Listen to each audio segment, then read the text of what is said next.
Amen. Amen. Gloire à Dieu. Alléluia.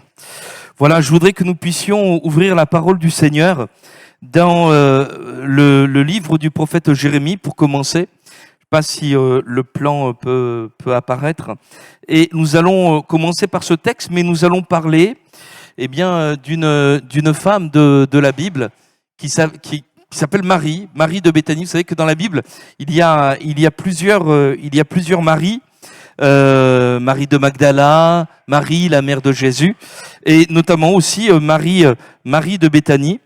Et je voudrais qu'on puisse voir au travers de sa vie ce que le Seigneur a entrepris de faire dans son cœur.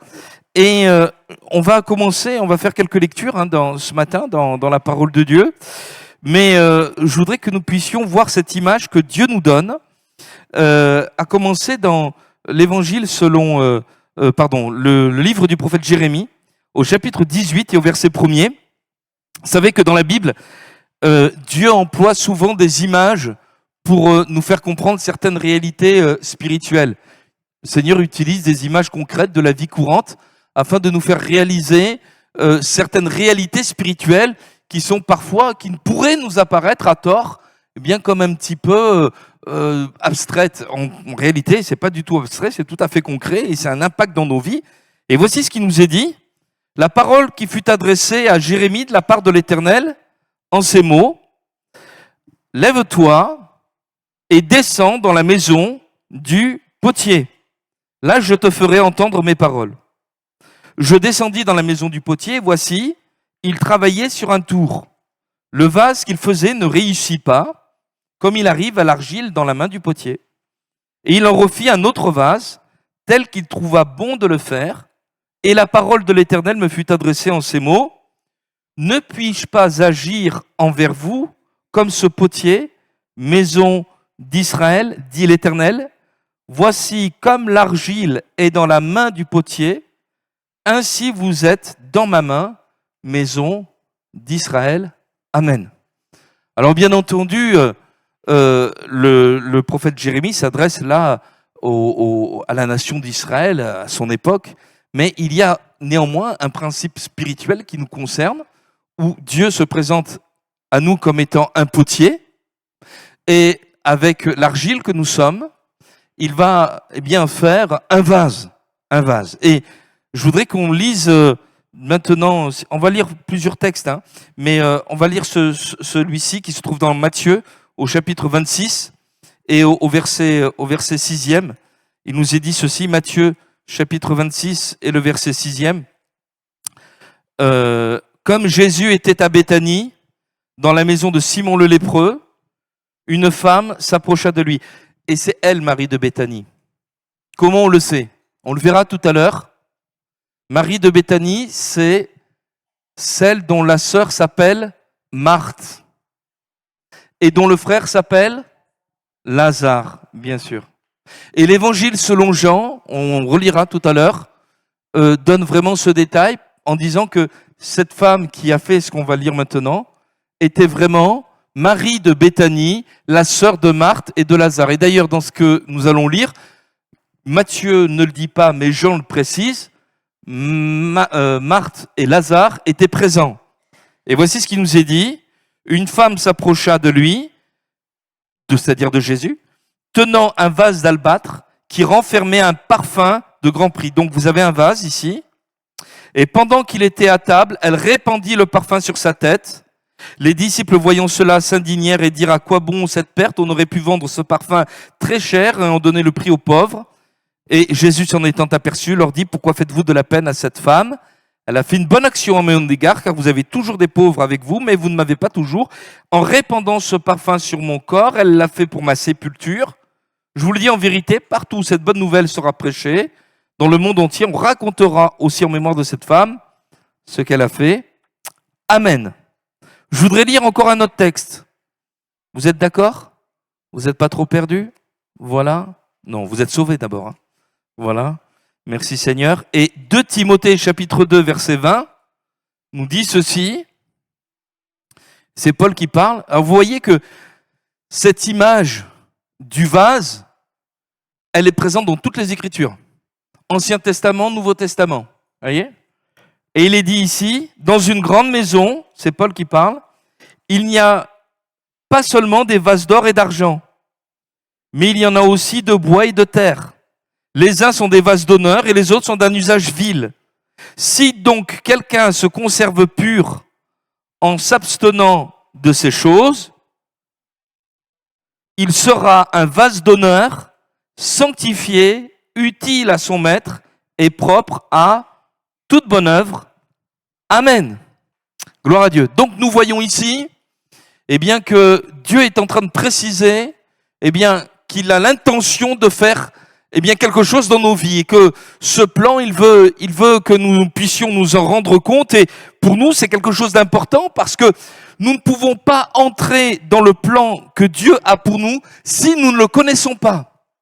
Et lorsque vous lisez la Bible, vous découvrez toujours que Dieu nous informe de ce qu'il va faire. D'ailleurs, vous êtes sauvés lorsque vous avez cru en Jésus-Christ. Mais pour croire en Jésus, il a fallu que vous sachiez qui était Jésus. Vous n'êtes pas sauvés par ignorance. Vous êtes sauvés tous par connaissance.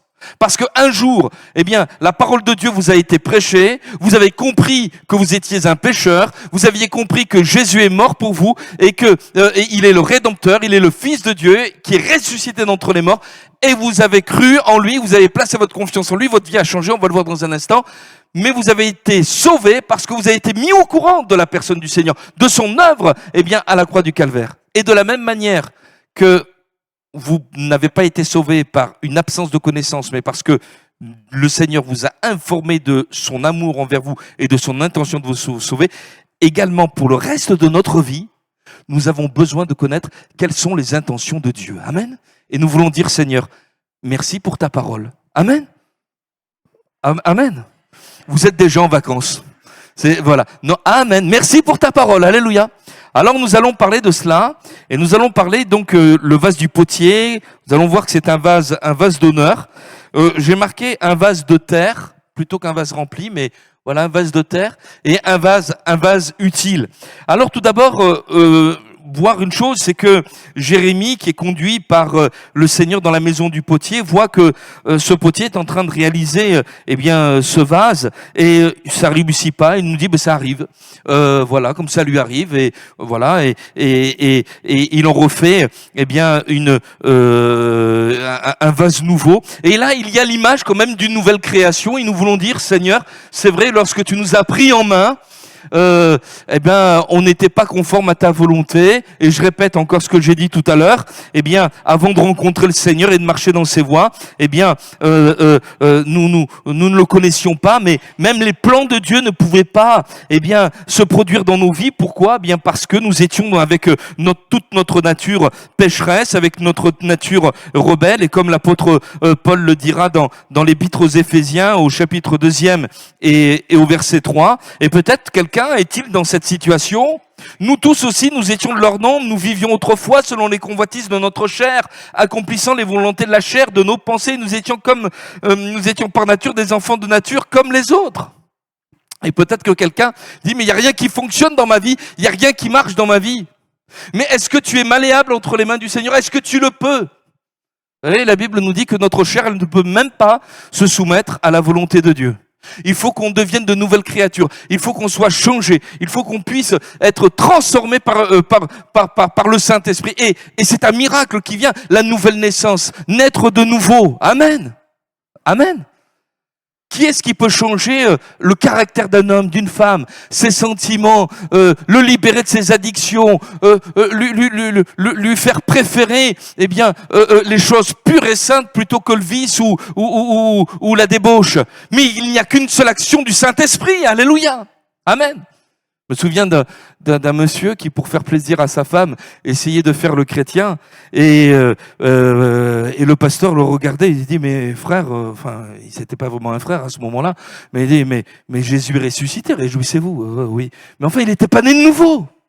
Et il se forçait à être un chrétien. Mais sa chair pouvait pas entrer dans les choses que Dieu avait préparées d'avance. Pourquoi? Parce que il ne pouvait même pas se soumettre à ces choses-là. C'était au-dessus de sa portée.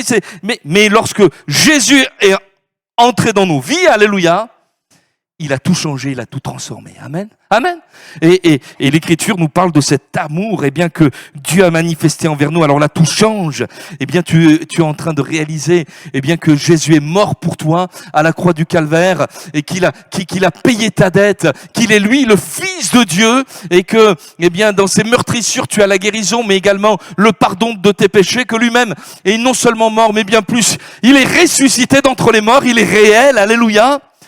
Et lorsque on fait appel à lui, lorsqu'on invoque son nom, il nous libère de nos péchés. Amen.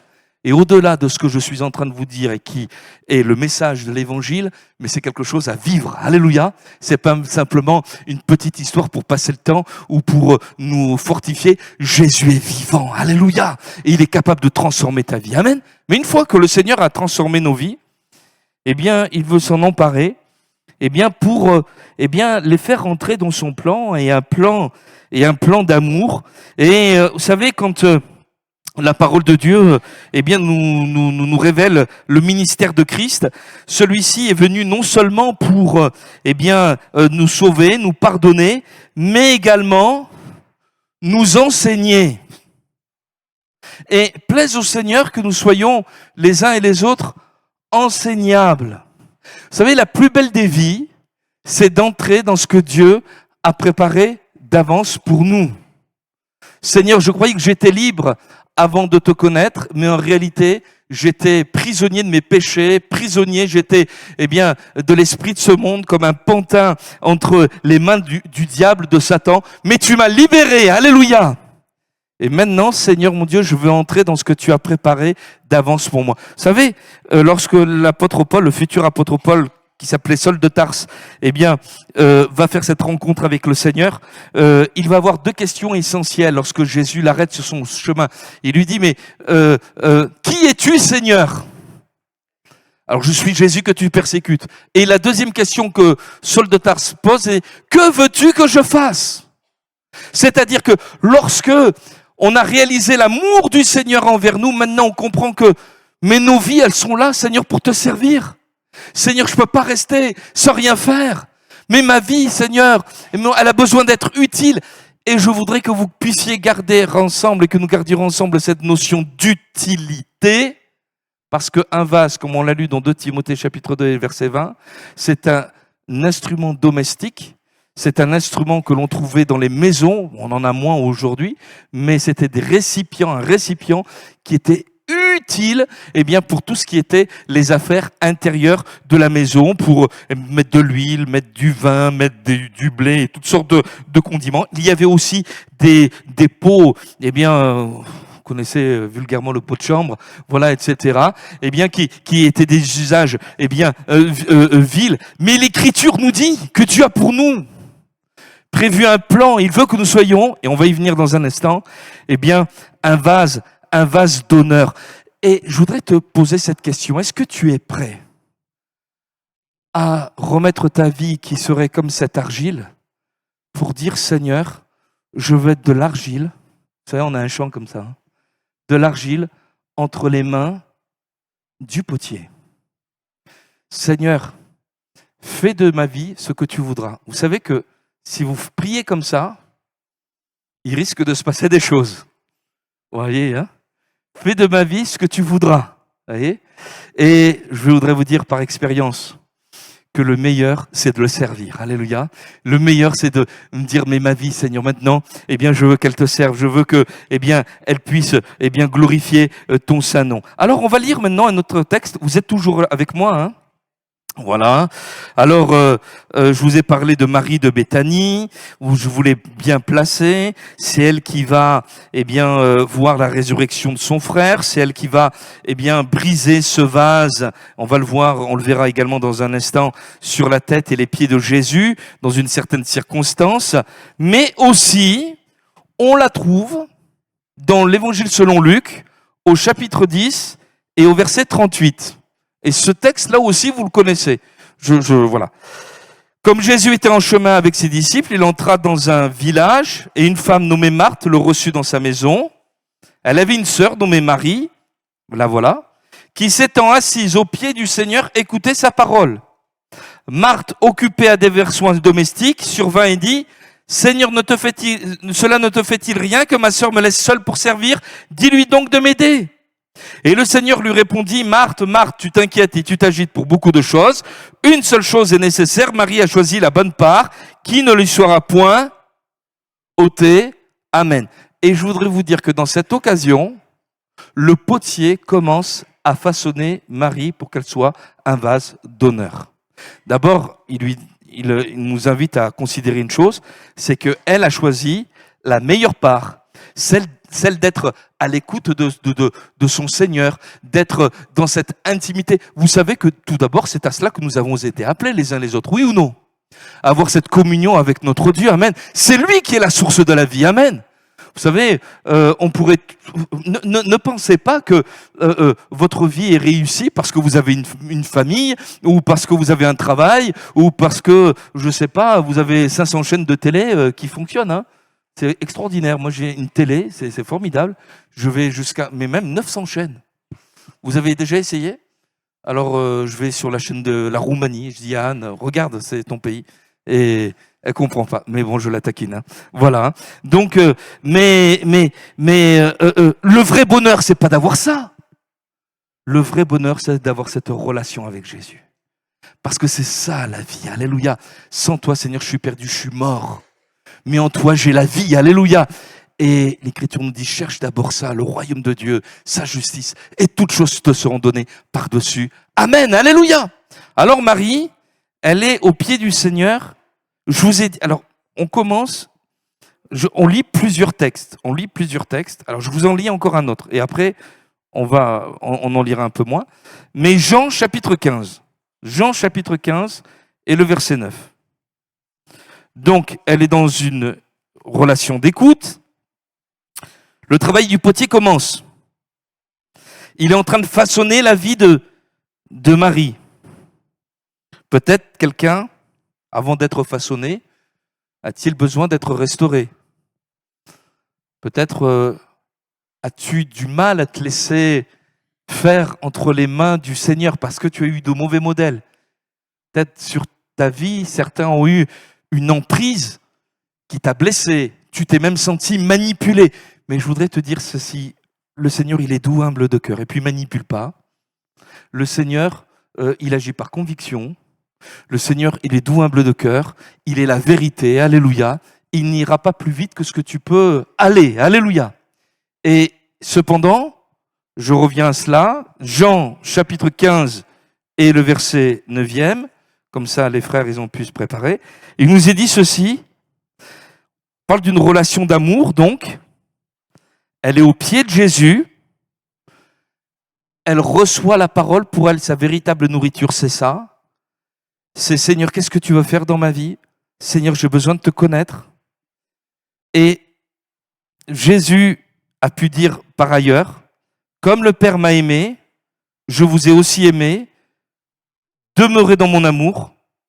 Si vous gardez mes commandements, vous demeurerez dans mon amour, de même que j'ai gardé mes commandements, les commandements de mon Père, et que je demeure dans son amour.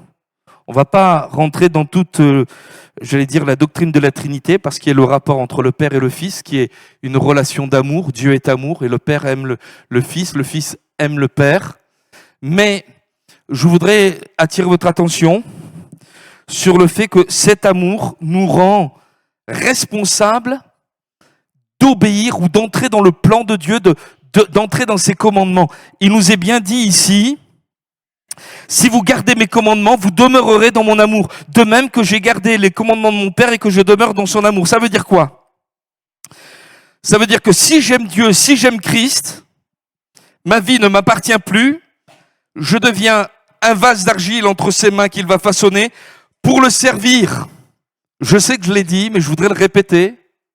Mais si on aime le Seigneur, si on aime Dieu, on cherche de tout son cœur à le servir, à pratiquer ses commandements, que ce soit dans sa maison, dans sa famille, que ce soit au travail, au bureau, que ce soit dans la rue, dans le rapport que l'on a avec un tel et un tel, dans l'église de Christ, alléluia. Et nous voulons dire, Seigneur, nous voulons faire ta volonté, alléluia. Et parce que je t'aime, et Jésus va s'employer à faire comprendre ces choses-là à Marie, mais au travers de Marie également à nous, et peut-être nous poser cette question. Qu'est-ce que je fais pour toi, Seigneur? Qu'est-ce que je fais pour toi? Alors ne dites pas, le but c'est que je monte sur une estrade, que je prêche, que je joue de la guitare, de la batterie ou je sais pas quoi. Non, non, non, non. On peut servir le Seigneur sans ces choses-là. Puis ça serait drôlement pauvre, hein, si c'était ça le service de Dieu. Hein. Enfin, c'est déjà quelque chose, mais gloire au Seigneur. Mais ça voudrait dire qu'une fois par semaine, on sert le Seigneur et que le reste, on fait rien du tout? Oui ou non? Pasteur, tu es en vacances, repose-toi. Alors, quand on est en vacances, un chrétien, il lit plus sa Bible.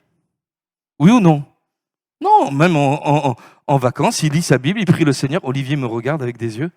Voilà. Même à la retraite, hein, Olivier, hein, tu lis hein, la parole du Seigneur. Hein. Et ouais, on est appelé toujours à servir le Seigneur, peut-être parfois d'une autre façon, mais que nos vies soient utiles. Alléluia. Amen. Et qu'elles puissent apporter, et on va le voir, eh bien, dans un développement. Mais je voudrais que tu puisses comprendre cela et dire, Seigneur, je veux entrer dans les projets que tu as préparés pour moi parce que je t'aime. Que veux-tu, Seigneur, que je fasse? Et elle est là, Marie, au pied du Maître. Et le deuxième point que je voudrais vous apporter, donc, c'est que le Seigneur va en faire un vase d'honneur. Tout à l'heure, dans 2 Timothée, on a vu un vase pur. Si quelqu'un se conserve pur, il est un vase d'honneur, sanctifié, un vase à part.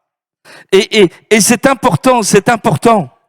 Vous savez, nous servons un Dieu qui est saint. Il ne peut pas y avoir de mélange dans le cœur de l'homme qui aime le Seigneur, la femme de l'homme, le cœur de la femme qui aime le Seigneur. Il ne peut pas y avoir de contraste, de mélange dans son cœur. La Bible nous dit, heureux ceux qui ont le cœur pur, car ils verront Dieu.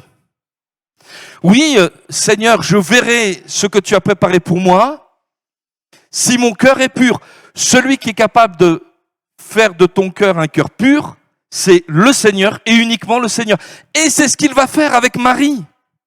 Et au travers de cette circonstance même tout à fait, j'allais dire, domestique, familiale, avec cette petite dispute là qui se passe entre le Seigneur et Marthe, eh bien, le Seigneur va commencer à éduquer, à enseigner, eh bien, Marie, à la préparer pour ce qu'elle doit faire. Elle est en train de devenir un vase d'honneur. Tout d'abord, je voudrais vous dire ceci, c'est que la main du potier, elle agit à l'intérieur et elle agit à l'extérieur. Parfois, le vase, on a l'impression que ce qui est important, c'est vraiment ce qui est l'aspect extérieur. C'est vrai que c'est important parce que le vase doit avoir une forme ergonomique, c'est-à-dire pour celui qui va utiliser le vase, il faut qu'il ait une bonne prise en main. Ça vous est arrivé d'avoir un outil, un instrument, peut-être, vous n'arriviez pas à le tenir et vous l'avez fait tomber. Il ne faudrait pas que, en prenant quelque chose, eh bien, on le fasse tomber. Et il ne faudrait pas que, quand le Seigneur vous appelle, vous ne compreniez pas qu'il y a un défaut dans la fabrication. Écoutez, ça vous est jamais arrivé? On peut le dire à notre honte. Hein. Je crois que le Seigneur a essayé de me parler. Ça vous est jamais arrivé, ça? Oui ou non? Vous êtes posé des questions et excusez-moi, parfois vous me pardonnez si j'emploie certains mots, on a été un peu lent à la détente. On n'a pas compris. Pourquoi? Parce que on est un peu bouche-bouche. Je voudrais vous dire ceci, on n'est pas les premiers. L'apôtre Paul, avant qu'il comprenne certaines choses, si vous lisez Acte 16, il se pose plein de questions. Seigneur, tu m'envoies, je vais te servir. Je vais aller là. Paf, le Saint-Esprit l'empêche d'aller là. Je vais aller ici. Paf, l'Esprit de Jésus ne lui permet pas. Mais Seigneur, qu'est-ce qui se passe? C'est j'allais dire, un bouge-bouge, là. Voilà. Et pendant qu'il se repose dans la nuit, ah, enfin, tu bouges pas, eh bien, le Seigneur lui parle, passe en Macédoine, etc. Vous lirez Acte 16. Et peut-être que la première des choses que le Seigneur veut t'enseigner, comme il a enseigné à Marie, un vase qui veut être utile pour le Seigneur, il ne décide pas de lui-même ce qu'il va faire. Il attend que son maître le prenne en main. Et toi, est-ce que tu es prêt? Tout simplement. Seigneur, je suis prêt. Peut-être que le Seigneur appelle quelqu'un au ministère. Je sais qu'entre le moment où le Seigneur m'a appelé et le moment où il m'a pris, il y a eu plusieurs années. Et pendant ce temps, il y a eu le tour. Il m'a appris à attendre.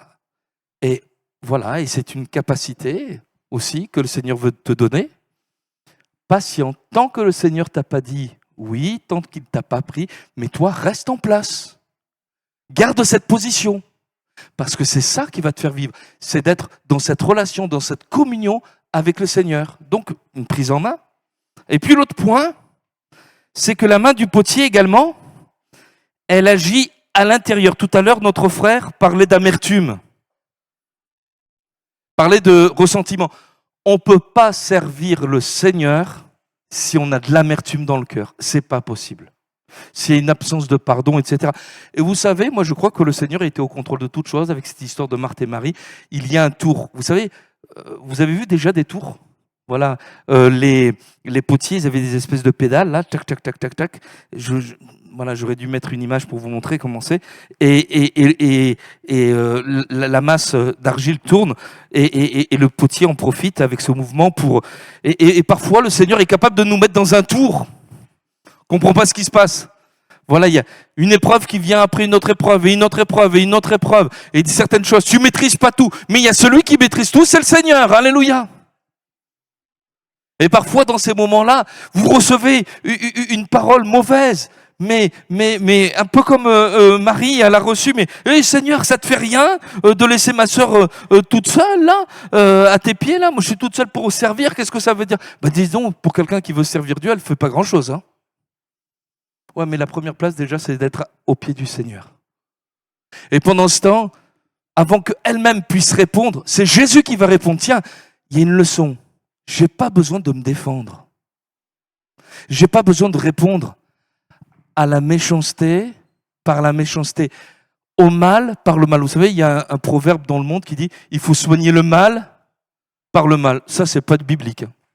Et je voudrais vous dire que si vous l'avez entendu, et si vous avez essayé de le mettre en pratique, arrêtez complètement. Ça ne vient pas de Dieu. Vous allez dire, pasteur, vous êtes fort, vous. Comment on fait alors? Alors, je ne suis pas fort, hein, particulièrement, mais vous voulez qu'on lise la parole de Dieu? Oui, on veut que tu lises. Allez, Romains, chapitre 12. Et voilà, chapitre 12. Et voilà, parce que, voilà, là, pour les gens qui viennent de Marseille et de Bordeaux, là, vous savez, ici à Montpellier, il faut les convaincre ici, les gens de Montpellier, parce que voilà, il faut prier pour le pasteur, hein, voilà. Hein, regardez, hein. Et il est dit ceci, par exemple, hein, 12:9 de Romains, que l'amour soit sans hypocrisie, ayez le mal en mon horreur, attachez-vous fortement au bien. Verset 17, ne rendez à personne le mal pour le mal. Et verset 21, ne te laisse pas vaincre par le mal, mais surmonte le mal par le bien. Alléluia. C'est pas je guéris le mal par le mal. C'est je triomphe du mal par le bien. Alléluia.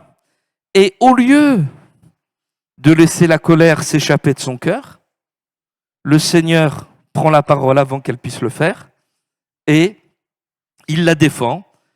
Et elle découvre, mais Seigneur, c'est formidable. J'ai même pas besoin de me défendre. En fait, j'ai pas besoin de me justifier devant un tel ou un tel. Le seul devant lequel je dois me présenter, c'est toi pour avoir toujours un cœur pur. Seigneur, c'est toi qui me justifie. C'est devant toi, Seigneur, que je dois rendre des comptes. Alors, Seigneur, je veux me tenir devant toi, Seigneur Jésus. Et si on fait, eh bien, quelques mauvais procès, on prête quelques mauvaises intentions, alors bien sûr, si j'ai fait du mal, je demande pardon. Mais si j'ai rien fait de mal, mais je ne veux pas laisser aucune amertume rentrer dans mon cœur. Mais au contraire, Seigneur, je veux pardonner, je veux aimer encore davantage. Et je veux faire comme toi tu as fait, parce que tu as pas mal répondu à ma sœur. Je fais parler Marie. Tu lui as simplement dit, tu t'inquiètes, tu t'agites pour peu de choses. Mais viens, assieds-toi. Tu l'as invitée à prendre la bonne part à elle aussi. Tu ne l'as pas rejetée. Je lisais dans Ecclésiaste au chapitre 10 et au verset 1er ceci. Les mouches mortes infectent et font fermenter l'huile du parfumeur.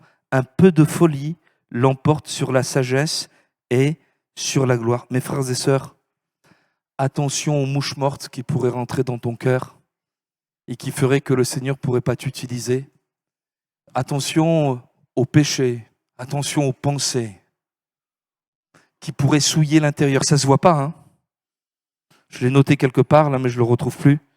Mais Jésus dira ceci, eh bien, aux pharisiens, en apparence, vous êtes beaux, hein, mais vous êtes comme des sépulcres blanchis. Vu de l'extérieur, c'est super beau. Mais à l'intérieur, c'est la mort, c'est rempli de pourriture. Excusez-moi. Hein. C'est de la putréfaction.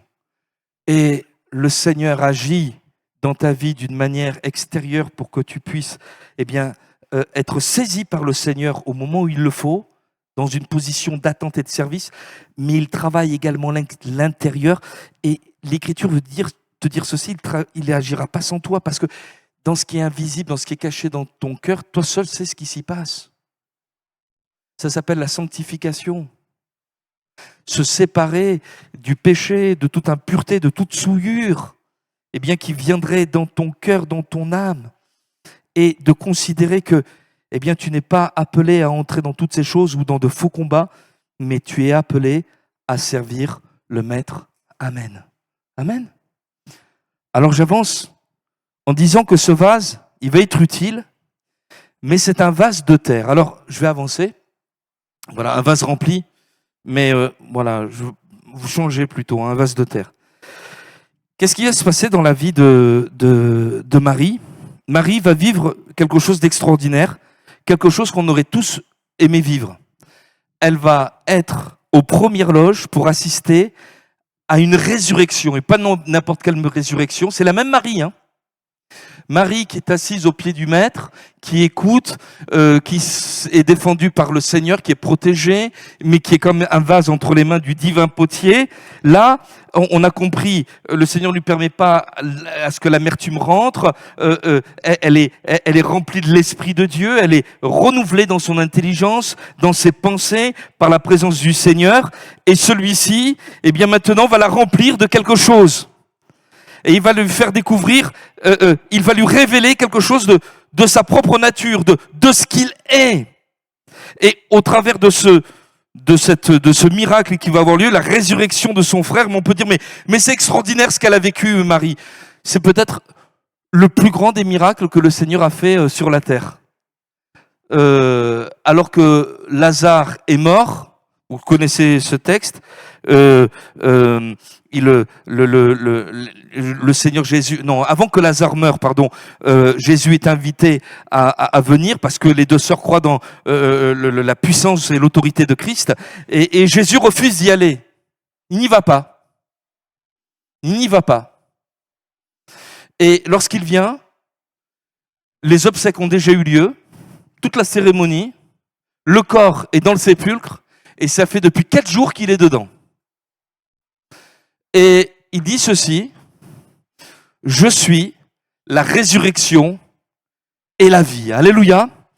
Il fait des déclarations dont nous, prédicateurs, on se sert, mais vraiment avec force, et on a raison de le faire. « Je suis la résurrection et la vie. » Jean 11, 25. « Celui qui croit en moi vivra quand même il serait mort, et quiconque vit et croit en moi ne mourra jamais. » Mais c'est extraordinaire. Jésus lui révèle son autorité sur la mort elle-même. C'est-à-dire donc, si il a l'autorité sur la mort qui est la conséquence du péché, il a l'autorité sur le péché, il a l'autorité sur Satan qui est celui qui a introduit le péché. Il est le vainqueur, il est le Seigneur. Alléluia. Mais je voudrais te dire ceci. Elle va être remplie de cette révélation, mais cette révélation, elle se fait quand même dans les larmes. Pour ça, j'ai parlé d'un vase de terre. Elle reste fragile. Parce que le drame, excusez-moi de vous dire, nous, en tant que prédicateurs, on peut dire, ouais, Jésus, la résurrection et la vie, etc. Mais ce que Jésus révèle, tout le monde est dans les larmes, tout le monde n'y comprend plus rien. On t'a appelé, Seigneur, t'es pas venu.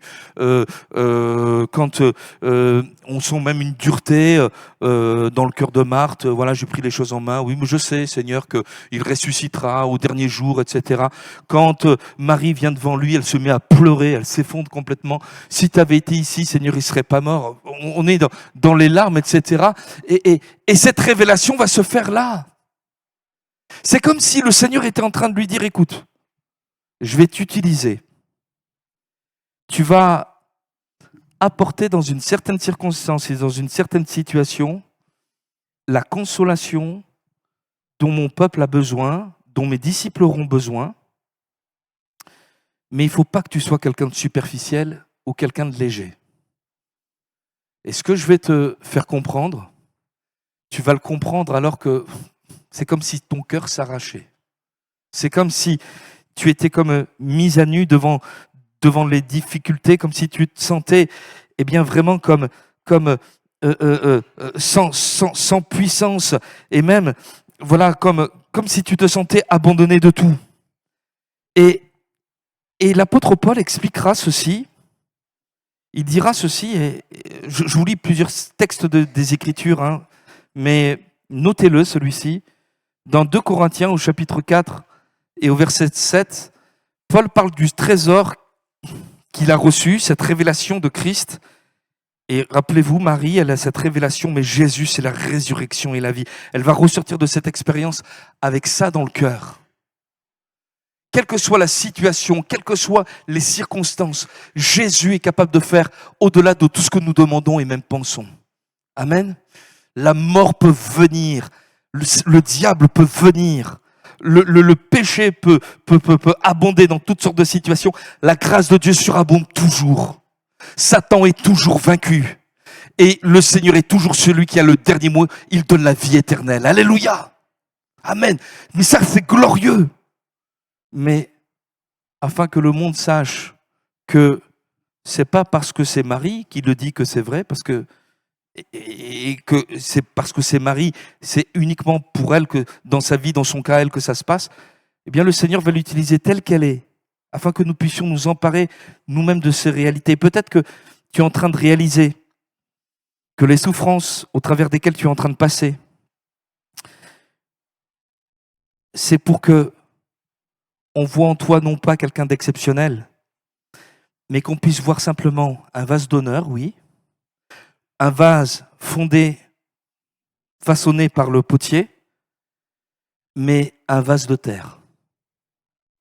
Nous portons, 2 Corinthiens chapitre 4, verset 7, ce trésor dans des vases de terre, afin que cette grande puissance soit attribuée à Dieu et non pas à nous.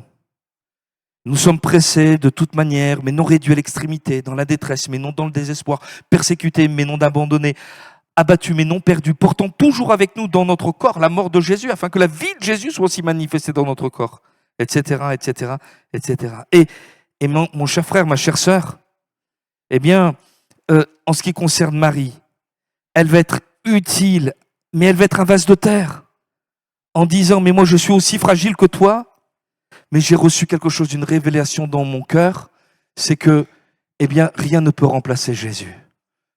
Et tu peux être aussi fragile, et dans ta fragilité, être utile entre les mains du Seigneur. Ne dis pas, j'ai besoin encore de faire ceci, mais bien sûr, on a tous besoin de faire des progrès, des progrès, des progrès. Mais tu seras tous les jours de ta vie un vase de terre, dans lequel le Seigneur a placé un trésor, et au travers de ta faiblesse, celles et ceux qui seront autour de toi découvriront une chose, c'est pas parce que c'est le plus intelligent, le plus fort ou le plus je sais pas quoi, mais c'est parce que Jésus est dans sa vie qu'il tient bon. Alléluia. Amen. Et c'est ce message, que Jésus veut apporter, dans les vies et dans les cœurs. L'amour de Jésus, il est toujours vivant. La sagesse de Jésus, je comprends pas pourquoi il n'est pas venu au moment où il était encore vivant. Il a attendu qu'il soit mort, mais enfin, il a manifesté sa gloire. Je comprends pas toute seule, mais je sais qu'il est tout puissant, qu'il triomphe, de la mort. Et l'Écriture nous dit, et c'est à cela que je veux arriver, c'est que Dieu veut que tu sois ce vase utile dans ta maison, dans l'église, peut-être sur ton lieu de travail, afin que, tu sois un vase utile qui pourra consoler. Béni soit Dieu, le Père de notre Seigneur Jésus-Christ, le Père des miséricordes, le Dieu de toute consolation, qui nous console dans toutes nos afflictions et qui, par la consolation dont nous sommes l'objet de la part de Dieu, nous puissions consoler aussi ceux qui se trouvent dans quelque affliction. J'étais malheureuse, mon frère était mort. Jésus est venu, il est revenu à la vie, il m'a consolé, alléluia. Et je suis un vase de terre. Amen. Je termine en disant que ce vase est utile. Et Jésus dira, partout, on dira en mémoire de moi ce qu'elle a fait. Ouais, qu'est-ce qu'elle a fait? Je ne sais pas si vous avez remarqué, mais dans Matthieu et dans Marc, chapitre 14, mais dans Matthieu et dans Marc, cette scène où Marie répand le parfum sur la tête et les pieds de Jésus se trouve insérée entre deux événements.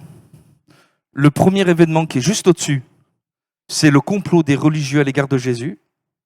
Et celui qui est juste après, c'est la trahison de Judas. On ne peut pas trouver pire.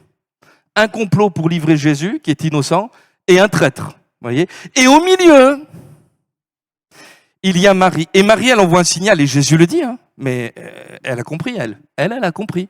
Qu'est-ce qu'elle a compris? Elle a compris que c'est la Pâque, elle a compris que je vais donner ma vie. Et elle a compris non seulement une chose, c'est que je vais donner ma vie, mais elle sait que son frère est ressuscité, et elle annonce déjà par avance ma victoire sur le diable, sur le péché, la mort, etc. Alléluia! Et c'est pour ça qu'on dira en mémoire de cette femme tout ce qu'elle a fait. Parce que le message n'a pas changé, alléluia.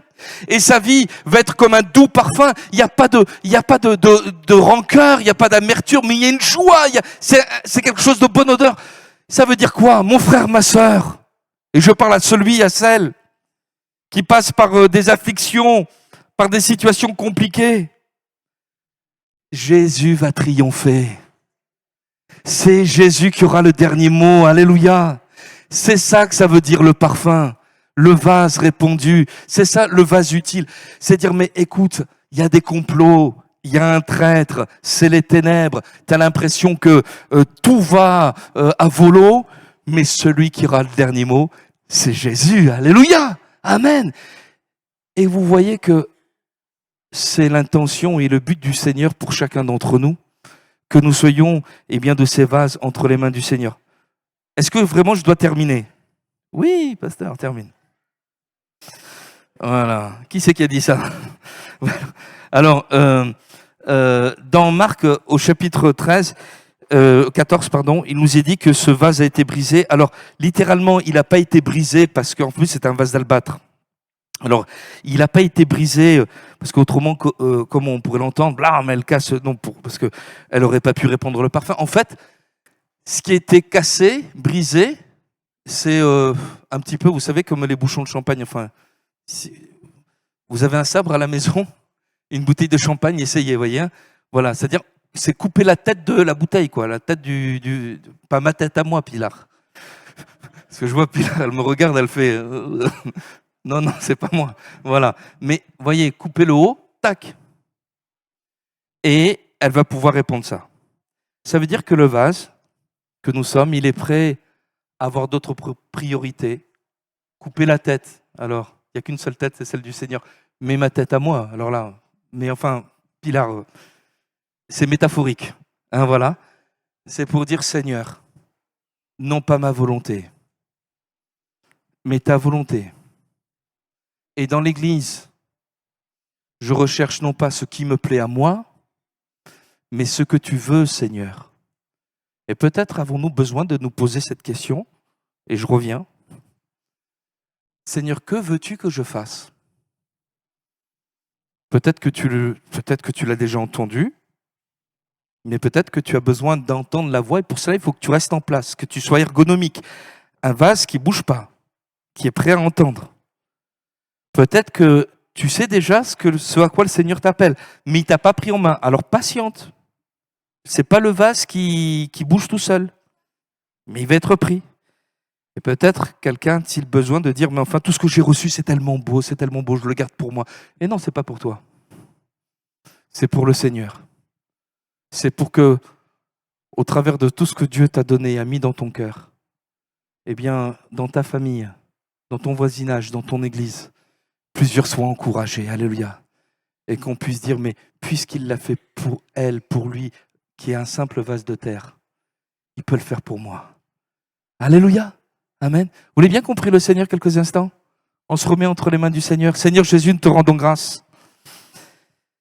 Seigneur, je veux te prier pour tous les frères et les sœurs bien-aimés qui sont, Seigneur, dans l'affliction. Et Seigneur, nous en avons nommé certains. Et nous voulons leur dire, Seigneur, comme Marie a pu le dire, Jésus aura le dernier mot. Seigneur, nous voulons être remplis de douceur. Seigneur, avoir du tact. Mais Seigneur, nous voulons être des vases utiles entre tes mains. Pour faire du bien, Seigneur, à ton héritage. Pour faire du bien, Seigneur, à ton Église. Seigneur, je te prie, Seigneur, afin que l'optique de notre salut puisse s'élargir. Seigneur, nous ne sommes pas simplement sauvés pour avoir simplement mon nom, notre nom à nous, mon nom à moi, inscrit dans le livre de vie. Mais merci Seigneur pour cela. À toi la gloire. Mais Seigneur, nous sommes aussi sauvés. Seigneur, pour être des sources de bénédiction. Et Seigneur, je te prie afin que les vases que nous sommes puissent être façonnés, Seigneur, par tes mains. Seigneur, peut-être quelqu'un est-il sur le tour. Peut-être quelqu'un est en train d'apprendre, comme Marie a appris, à réagir selon l'esprit, non selon la chair. Peut-être, Seigneur, quelqu'un a-t-il besoin, Seigneur, dans la suractivité, d'apprendre à rester en place et d'attendre que la main du Maître se pose sur lui, sur elle. Seigneur, quoi qu'il en soit, Seigneur, nous voulons te dire, Seigneur, que veux-tu que je fasse? Que veux-tu que je fasse? Est-ce que vous voulez bien prier le Seigneur comme cela à votre place, dans votre cœur? Que veux-tu que je fasse? Par rapport à telle situation, peut-être dans la famille ou par rapport même à une fréquentation, que veux-tu que je fasse? Comment je dois réagir? Non, peut-être que tu as déjà pensé à réagir de telle ou telle manière. Mais Seigneur, non pas ma volonté, mais ta volonté. Si tu lui disais tout simplement, je t'offre ma vie, Seigneur. Je sais que ta vie, elle est à Jésus. Je termine complètement. Mais vous savez que la Bible nous parle de deux fils. Et il y en a un qui dit, et le père dit à l'un de ses deux fils, va travailler dans mon champ. Il dit oui, puis il n'y va pas. Et puis il y en a un qui dit non, il ne veut pas, et puis il se repent, il y va. Celui qui a fait la volonté du Père, ce n'est pas celui qui a dit oui, c'est celui qui l'a fait. Et tous les deux étaient des fils. Tu es sauvé, tu es un enfant de Dieu. Mais tu peux dire oui, Seigneur, non pas ma volonté, mais ta volonté. Je veux faire ce que tu veux, toi, Seigneur. Non pas ce que j'ai prévu. Et ça peut commencer déjà dans un état d'esprit. Alléluia. Tandis qu'on est sur le regard du Seigneur, peut-être quelqu'un voudrait dire, moi je voudrais dire, je donne ma vie au Seigneur. Je veux qu'il la prenne en main. Je veux lui offrir, comme Marie. Et je veux que ma vie soit comme un parfum de bonne odeur. Afin que ma vie respire une adoration pour le Maître, une source d'encouragement, un parfum de bonne odeur. Tandis qu'on est sous le regard du Seigneur, si tu voudrais simplement dire, moi j'offre mon cœur, j'offre ma vie à Jésus, je veux qu'il la prenne en main. Est-ce que tu voudrais lever ta main en disant, voilà, je t'offre mon cœur, Seigneur. Oui, il y a des mains qui se lèvent. Merci, Seigneur. Alléluia. En disant, Seigneur, non pas ce que je veux, mais je veux que ma vie soit utile entre tes mains. Peut-être qu'il y a des priorités qui sont entrées dans ta vie et dire, voilà, je veux entrer dans ce que tu as prévu pour moi. Seigneur, nous sommes sous ton regard et nous te disons merci. Et je crois que tous, d'une manière ou d'une autre, Seigneur, c'est pas que je crois que c'est vrai, nous sommes appelés à te servir. Seigneur, je te prie afin que nous soyons pétris par toi. Seigneur, par Seigneur, cette bonne volonté qui te plaît à toi. Seigneur, pour faire les œuvres que tu as préparées d'avance. Apprends-nous à te servir. Apprends-nous à être utiles. Apprends-nous, Seigneur, à faire ta volonté. Et je te prie, afin que celle qui est sur le tour, Seigneur, ce matin, Seigneur, qui peut-être n'avait pas compris jusqu'alors le sens de ces épreuves ou de certaines situations, puisse dire, mais Seigneur, mon Dieu, je veux laisser ta main encore me façonner. Seigneur, dans le nom de Jésus, Seigneur, à toi toute la gloire, que ton nom soit béni, Jésus. Amen. Amen. Amen. Que Dieu vous bénisse.